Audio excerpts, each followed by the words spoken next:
85 degrees outside, so why am I shivering? My husband must have turned on the air. That man loves to keep it feeling like January in the summer, but when that month rolls around, he keeps the heat on 80. I could use a hot drink. Crap, that's right. We're out of tea bags and cocoa. Midsummer. Why would I need them? I feel too lazy to go to the store, but I need to do something to warm myself.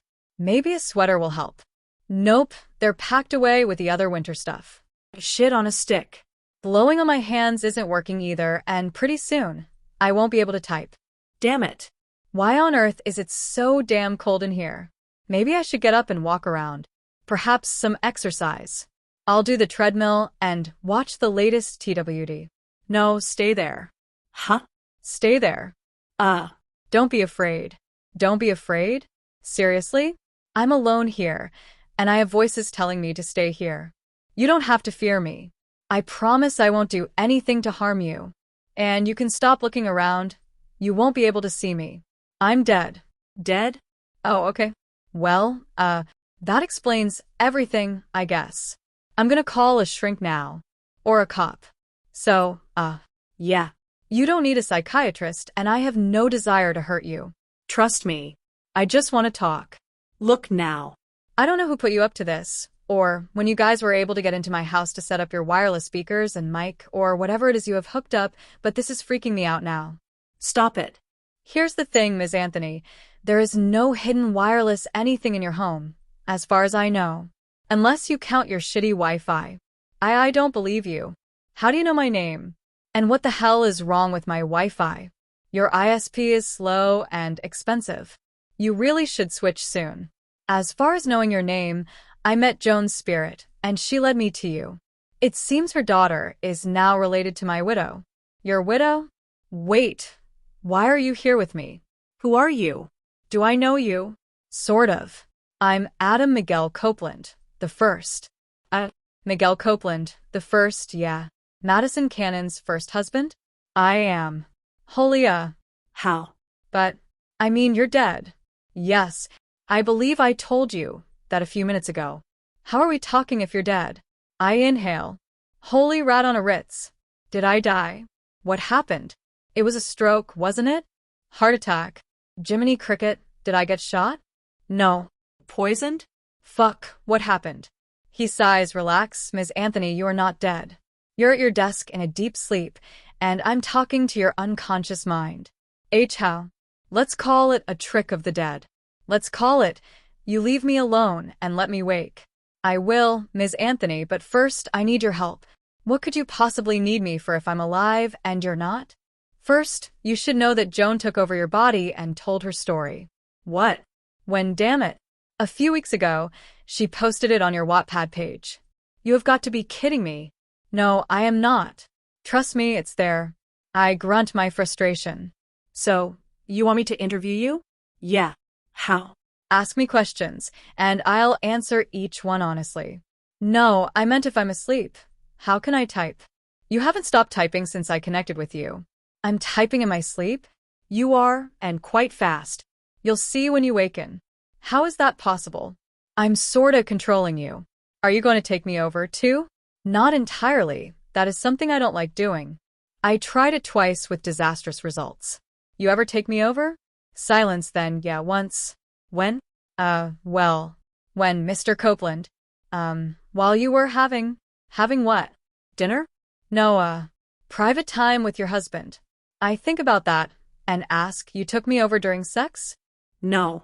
I would never do that. Then when? While you were sleeping. Sleeping? That's not private time. Well, how was I to know your husband would roll over and start up with you? So you did take me over while I was in the middle of. Adam insists, no, Ms. Anthony, I swear. It was right before. It was my first time taking someone over, and I forgot how to jump back out. You had sex with my husband? When? No, you did. Around 3 weeks ago, I guess. 3 weeks ago? I think back. Holy pickles on a pita. It had to be that evening he stayed under me all night long and spent the next day grinning hard and smacking my ass repeatedly. What did you do to him? I didn't touch him. All I did was lie there. No wonder he was so happy with himself. I never just lie there. I usually take over. Yeah, well, it's not something I'd ever want to repeat. Thank God I was a man. That shit was not enjoyable at all. I scoffed. You're crazy. Maybe you're not. I hear you were a highly virile man in your life. No way could you enjoy penetration as a woman. Adam snapped. That experience is why I waited so long to try a second time. I wanted to make sure I never had to endure that fiasco again. Wuss. It's sex. At least now you know how it felt every time you shoved inside a woman. You should have at least tried to enjoy it and know firsthand what you were doing when you lay with a woman. My husband can be very giving, enjoyable, and quite submissive. He sure as hell takes his time. 2 damn hours stuck under him in one way or another. What's with the flipping shit he does? He used every inch of that bed. Mr. Copeland, my sex life shouldn't be any of your business. Still, you should have taken notes. For what, Ms. Anthony? Is reincarnation a possibility? You could come back as a straight woman, remember your research, and do better when you have sex as a human female. If I come back, it will be as a straight man again. Are you going to do this or not? Like you have any control over that, I mumble. My normal voice returns when I ask, are you going to let me wake, so I can type consciously? Fine. Wake up. I startle, look around, and chuckle. Geez, I've got to leave that patron alone and stick to iced tea or something, especially before bed. Damn dreams. Leaving patron alone is probably a good idea, but it has nothing to do with me and why I'm here. I jump, searching. You scared the shit out of me. Where the hell are you? I'm around. I want to see you. That is against policy, Ms. Anthony. Oh, come on. Isn't talking to me against policy, too? Well, and since you've already violated policy, one more won't hurt, I guess. All right. I've never done this before, so give me a minute. Never? No, never.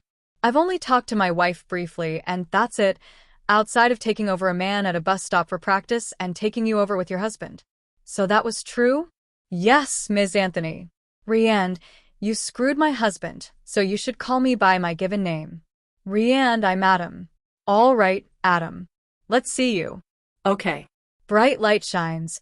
A glow precedes a honey-colored man dressed in all white, pristine and bright, who is smiling. Ryanne, Adam Miguel Copeland I. It's a pleasure to officially meet you. All I could do was stare. Ryanne? My jaw drops. Ryanne? Now a blink. Ryanne. Why, I startle again and shake my head. You're staring and wasting time. But you're beautiful. He releases a hard sigh. Thanks. Can we start now? Yeah, I say, but still I stare. Adam shouts, Ryanne, can you try to focus? I jump and answer, right. Okay.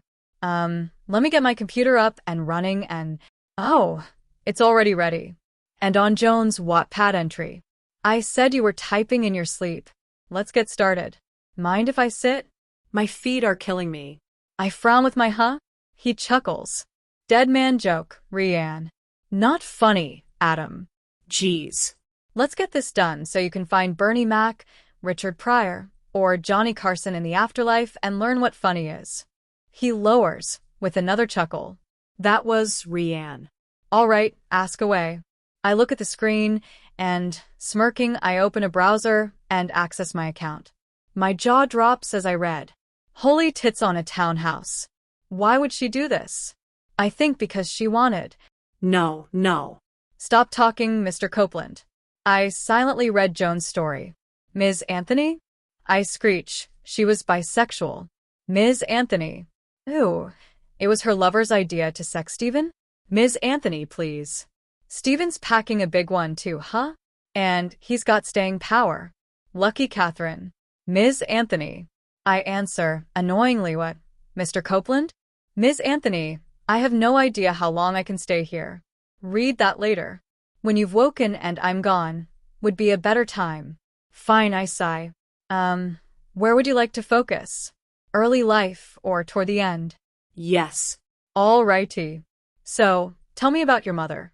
What's to tell? I never met a better woman. Well, truthfully, there's Mom, Madison, and Carrie. Ella was in the making at my death, but I look in on her from time to time. I'm amazed at what a good woman she turned out to be, so I guess her, too. I smile, and so does he, showing how much he loves the women in his life. Magdalena Rosario Garcia Copeland was a good, God-fearing woman who didn't deserve to be disowned because the man she loved and married had dark skin. Her Mexican relatives didn't get it. She loved Dad, and she wouldn't have been happy with anyone else. Michael Adam Copeland loved her, too, and even though he married Carrie, he never stopped. Carrie knew she was not as loved as Mom, and she accepted it because she would be competing against a ghost and knew how stupid that would be. She was a great woman in that aspect, and while she didn't try to replace my mother, she was always good to us and treated us like her own. When Mom died, a piece of me went with her. I remember her being sick, constantly coughing, and weak. She refused to go to the doctor for the longest time, and when she did, it was just too late. She was gone a week later. My mom was the first person I floated to in the spirit world, and as in life, she comforted me in death. She showed me how to see my son over his life, and how he would turn out. Hold on, I command. We're mapped out already?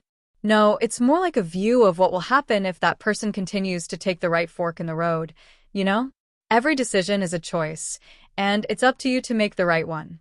If AJ chooses all the right paths, his life will be long and fulfilling. Oh, I get it. So, what do you think of him? Your son, I mean. I love him, and have since the day I found out he was coming. It was a shock at first because Madison was diligent about her pill. She wanted to be a mother, but not yet. I couldn't blame her. She was unsure about me, us. I wasn't. I knew she was my one, even while she dallied around with that asshole Brad. How did she get pregnant if she was diligent? That was my fault. He smiles widely. Yours? Yeah. I sort of distracted her when the alarm went off. Distracted? She has a spot near her ear that is very sensitive, and once or twice, I hit that spot with my tongue or lips when her alarm went off, and I took the risk. I didn't care if she ever got pregnant. I wanted her for life, and I wanted children. I knew she would be a perfect, loving, caring mother because she was a perfect, loving, and caring girlfriend. So tell me about Madison and you. What happened when you met her? I was in the executive lounge at WBN. I had just finished an interview with a potential anchor, and she was the third. There were 4 that day. In the interview were I, the AM News director, Stu, and the general manager, Craig Long. I sighed, bored to tears with the potential candidates, and was ready to start a poaching brigade when in walked this total woman. She was a last-minute addition to the candidates, a suggestion of Kristen Kelly, the station's weekly morning anchor. Madison came in. No. She swept in, all smiles and glowing. My breath immediately left my body, and I didn't find my voice until the last moment, just after I shook her hand. I heard nothing anyone said. I even forgot her name. Well, I never knew it. She said it and handed me a fact sheet of herself, and all I saw was her softly smiling picture staring back at me as the others began the interview. I remained quiet as she melted Craig and Stu. She was perfect in every way. I wanted her to flub, to say or do something to make them decide not to hire her, but the more she talked, the more we all fell in love. She was witty, open, honest, and forward. What was not to love? I decided I wanted her. Not for the job, but for myself. I remembered the clause my father initiated just before Madison's interview about employees dating, and if she got that job, I couldn't go anywhere near her, so I acted like an asshole. I asked her about the current events. She was smart as a whip and knowledgeable about everything I threw at her. I got pissed. She was going to get the job, and my chances with her would fly out the window. At the end of the interview, I decided to be an even bigger asshole and asked her to pretend she was interviewing Craig Long. I gave them the scenario that Craig was a Bernie Madoff type of businessman. Knowing Craig was a big follower of the story, its events and consequences, and would be able to hold his own, no matter what she threw at him. Madison gave me this look that screamed, asshole. I thought it might ruin my chances with her when she didn't get the job, but I was willing to take that chance, especially after she said she was moving to Chicago, whether she got the job or not. Craig smiled, completely taken in by Madison, who sat in a chair across from him. Her throat cleared, and she waved her hand up and down in front of her face, and the three of us frowned at each other. My thought was, what the hell is she doing? First, her whole demeanor changed, and she remained quiet until Stu gave her a cue. The door opened, and a few executives walked in, along with Kirsten Kelly, Tina Gresham, Jim Thornton, and Caleb Welker, our morning news crew. She had a full audience and didn't care. We all quieted and watched her annihilate Craig. Adam quiets, and I frown. Okay, then what, Adam? Come on. Don't leave it there. You want this verbatim? Can you remember it word for word? No, but I can sort of rewind time and let you see it. I excitedly grin. Seriously? He laughs. No, that's a dead man joke. I have total recall and can tell you verbatim. I didn't have it when I was alive. It's an angel thing. Jerk. Okay, fine. Tell me. I listen, typing everything he says about his first meeting with Madison. It was brutal, but funny in a way. I smile when he finishes and ask, so what happened next, Adam? I picked up my balls, dismissed her, and tried to convince everyone in the room that she wasn't right for the job. The end vote was everyone against me. Nice, I giggle. Then what? She was hired and started a few months later. She was an exceptional addition and a perfect fit for the station. I had to quickly think up a plan B to win her. Unfortunately, she encountered that dippy Brad before I had the chance to talk to her and put a plan in action. And she took up with him immediately, almost, and in the process completely turned me off to other women. She had gotten under my skin, and no matter who I tried to date, I could not stop comparing that woman to Madison. And Rita? What about her? She's the reason your life ended so soon. He appears pensive. True. Your thoughts? Ryanne, there's no way I can be completely honest about her and keep my wings pristine. So your afterlife elevator went up and not down? Adam laughs. Yeah, it did. Rita's? All amusement leaves his face. She's around. I see her spirit sometimes. And what? Are you friendly with it? As much as I can without ticking off the big guy. How did she, her spirit, end up in the same place as yours? She's considered a meek. Oh, and that upsets you? To no end, but God knows what's best. At least I can see Mom and my grandparents again. Mom makes everything better, even in death. Were you surprised Rita showed up when she did? Extremely, but I'm glad she didn't get Madison or our son like she wanted. Let's talk about your death. What happened? The day I was shot at WBN, I was in the exec lounge again, hammering out what needed to be done while I was away. I promised Madison I would take some time off for her and our son, and I couldn't wait for it to start. We had just finished the most important details of my leave, who would fill in, and when, and what they needed to do, etc. Most of the staff in the meeting took a break, and only Stu and I remained in the room, talking about the baby mostly, and I was telling him how truly happy I was and how lucky I felt that Madison and I got together and married after Rita attempted to break us up. Suddenly, as I was in mid-sentence, the door opened violently, and Rita stood there with a frantic and wild look on her face. I whispered to Stu to call 911 and moved to the middle of the room. I stared at him solemnly. When did you see the gun, Adam? When she raised it, after I wouldn't tell her of Madison's whereabouts. Do you think she would have shot you if you had told her that information? Pensive silence. Yes. Why? Because the way she sounded, the look in her eyes. It all told me that she wanted Madison dead, and she was going to do anything to accomplish that task. Then she said, I watch him. What, Adam? What did she say? I watch him. What, Adam? What did she say? I don't want you anymore. You fucking cheater. And no one else will have you either, especially her. Tell me where that bitch is. I will not tell you where she is, Rita. She does not need your bullshit again. You think I give a shit about her or that spawn of Satan she's carrying? Rita, I'm warning you, I snarled. She lifted the gun and Stu and I both inhaled. Warn me about what, baby? Not a fucking thing as long as I got my new best friend here. Where did you get that gun? I demanded, not believing the sight in front of me. Who would dare sell that obviously unstable woman a weapon? I have supportive friends. Enough about me. Where is that thing you married? I remained silent and just glared at her. If she didn't have a gun, tell me, or I will put one in your chest right now, Adam. If shooting me means you won't find my wife, then I'll take that bullet. Rage crossed her face, and she shot once. The recoil made her arm jerk upward, and the bullet went into the ceiling. She gripped with both hands and tried again. That shot landed in my chest. I didn't feel it at first and laughed. As soon as I did, I felt a sting and fell back. I tried very hard to breathe, but it was hard, like I was drowning. Rita stood over me with the gun pointed at Stu and snarled, "If you survive this, you still won't be with her. I will find her and make sure of that, I promise." She tilted her head and appeared thoughtful. "Maybe I should just end you now and let her live. Either way," she hissed, pointing that gun at my head. "The two of you will not be together, and that is my goal, fucker.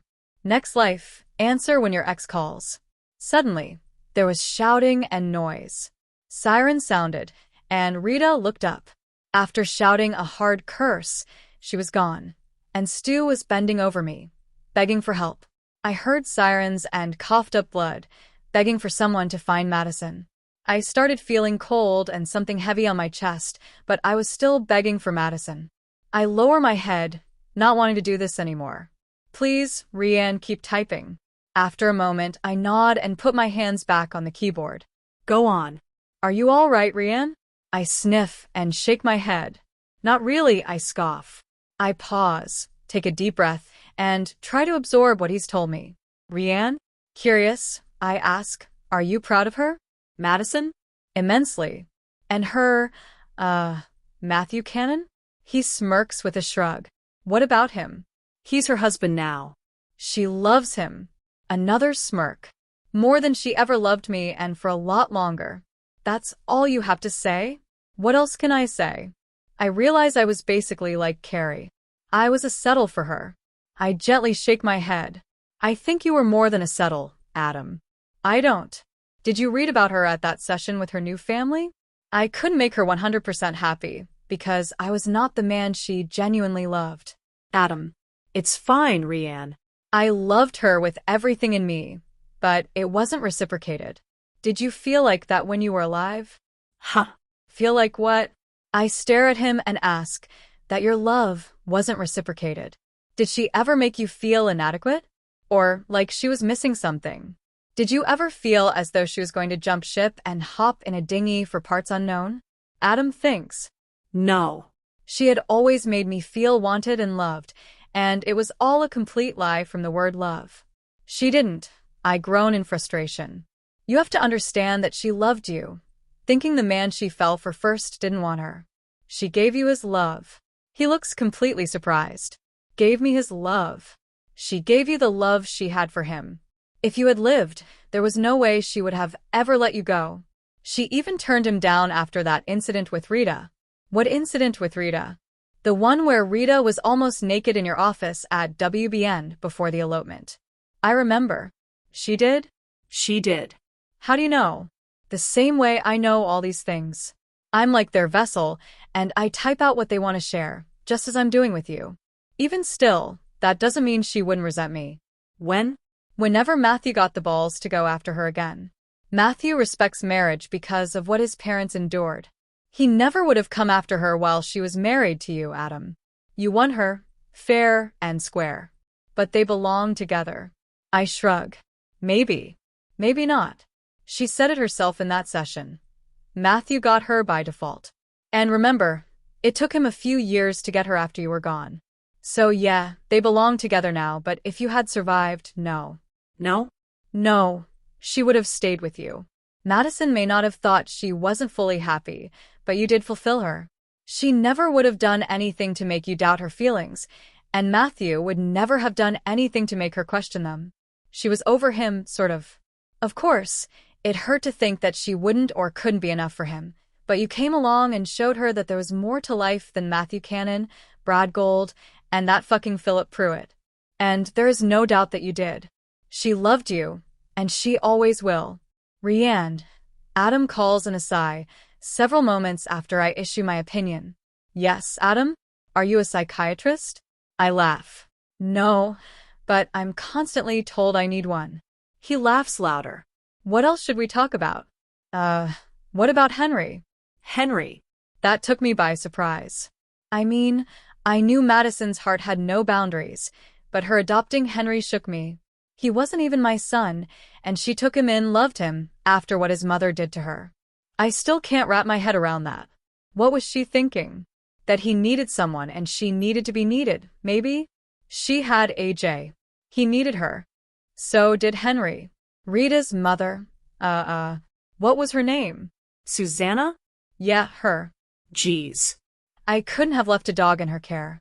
Me either. I guess Madison didn't think Henry would get all he needed from Susanna. Plus, you have to consider that Susanna raised Rita.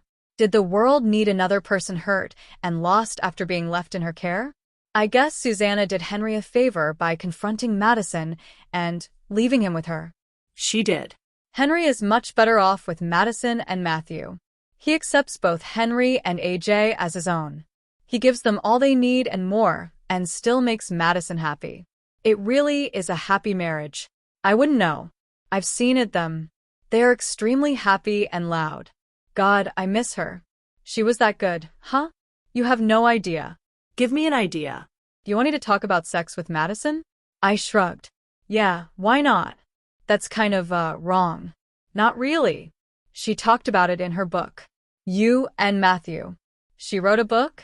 Didn't you stick around for the entire family session?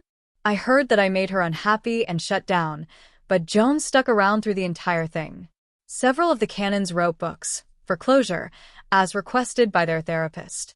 Madison never had therapy about you or anything she went through, and it almost destroyed her marriage. Adam frowned, deep in thought, then said, "Hang on. I'm going to ask her." His light dims, then becomes entwined with another. This lasts several moments before he informs. Joan just shared the memory with me. She's read all of them. I've now read them, too. Just now? The dulling light thingy that I saw? Yes. And? They're good. Madison's was honest to the core. Not one lie. And her feelings about you? She loved me and was devastated when I left. He swallows hard. It kinda stings that people were pushing Matthew to connect with her before she had a chance to process my leaving. I'm sure it was all done with the best intentions for her. Maybe. But it still stings. I nod, understanding. All right, so the night your son was conceived? Adam gives me a huge grin. Who said it was night? Okay. Then the day? An even bigger grin appears. Fine, the time your son was conceived. It would have been easier to interview Roger Rabbit. While intoxicated. Roger Rabbit, Adam laughs. He was funny. There definitely should have been several sequels to that movie. I snort and snap. Ha ha ha. Come on, Adam. Talk. Okay, relax. What's your hurry? My kid will be up soon, and you will need to be gone. She will not understand. I wave a hand up and down his spirit. This. You. He chuckles. Fine, fine. 8 p.m., no matter what she was doing. Madison stopped her activities and took that pill, but sometimes we'd be making out, and it would lead to something more. Once or twice I didn't hear the alarm, but she did and stopped us. One night, Madison and I were in the den watching an old film that she loved. I'd seen it but pretended I hadn't because she was excited to see it again and was trying to convince me that I would love it, too. I'd seen it with my mom. She loved those types of movies. The movie was about a stubborn, cantankerous husband, and he and his entire family had red hair and couldn't keep a maid. Despite his being as stubborn and cranky as he was, there was no doubt he loved his family. Madison said that the man and wife reminded her a lot of her parents. Toward the end of the movie, I started rubbing Madison's ear. I didn't have to reach very far because every time we watched movies, since the first time in her home, she'd lie on top of me. I felt her smile at my touch, and she turned her head to me and whispered, "You're getting dangerously close to my spot, Mr. Michaels." Am I? I grinned. She squirmed further up my body and kissed me, softly and slowly, and straddled me. God, she was hot and ready. I groaned against her mouth and erected in 2 seconds. We continued to have the hottest, sexiest time we'd experienced together, and it ended far faster than I wanted. So much so that we showered, went to bed, and started up again in the same fashion soon after we settled under the cover. I study him and say, "You still miss her?" "Yeah," Adam agrees. "More every day." "It was over too soon." I nod. "She said it was a brief courtship." Adam sighs. 8 months, 19 days, 47 hours and 11 seconds. Phew. And then you were gone. And before my son was born. He looks a lot like me, but when he was born, he favored Madison. I like his path, the one my mom showed me. Despite being my heir, he will be successful and happy of his own volition. I couldn't wish for anything better for him. I whisper, spoken like a man who loves his son and wants only the best for him. Adam nods. That's all I want, and ever will. A voice suddenly screeches, "Adam, I need to show you something." Matthew is adding to his book. Look what he just wrote. A bright spirit appears and swirls around Adam. "Ryanne, this is my mother's spirit." "Mom, this is Ryanne Anthony. She's the writer." Oh, pleased to meet you, Ryanne. Please call me Maggie. "I hope to sit with you someday, too." I smirk. "Hey, why not? I seem to have become a medium as of late, so what's one more?" Maggie says, "I'm sorry to interrupt, but I need to speak to Adam." "It's time to go, Mijo. You have to see St. Peter straight away." Adam asks I do? Why? No, he wouldn't, Mom. Maggie nods. "I think so, Mijo. You cannot say no." I note the look on Adam's face and ask, "What? What happened?" Adam answered with, "Someone has died, and I'm 99% sure I have to do his walk with him." Walk. Maggie tells me it's like an orientation to the afterlife. Adam frowns. "I cannot believe I have to do this. So unfair." "Anyone but him." My eyes widen. Who? Who is it?" Maggie gently says, "Sorry, Ryanne. I can't. We can't tell you." Adam releases a dragging sigh and recites, "Ours is not to reason why. Ours is but to do and die." I nod and say, "Alfred Lord Tennyson. Charge of the Light Brigade. Effective in this instance, too, huh?" Adam nods. Yeah. "Ms. Anthony, it was a pleasure meeting you. But now I must take my leave. Keeping St. Peter waiting is not a good thing to do." I smile. "Mine as well, Adam, and I hope I never see you again unless I'm not only merely dead but really, most sincerely dead." Maggie gasps with delight. "Oh, The Wizard of Oz. We loved that movie, didn't we, Adam? You, your father, Ella, and I. We watched it all the time." I laugh and say my daughter loves it too. "The one that will be here any minute now, so you spirits need to skedaddle." She will not understand this. You. "So this is our goodbye, I'm afraid." Adam nods. Right. "Mom, after you." I watch as her spirit dissolves and hear my husband and my daughter on the stairs. "Well, Adam, your lover's awake. Would you care to say hello?" Adam snorts. I'll pass. Take care, Ryanne. I hope to see you at the gates." He disappears as I say, "So do I, Adam." So do I.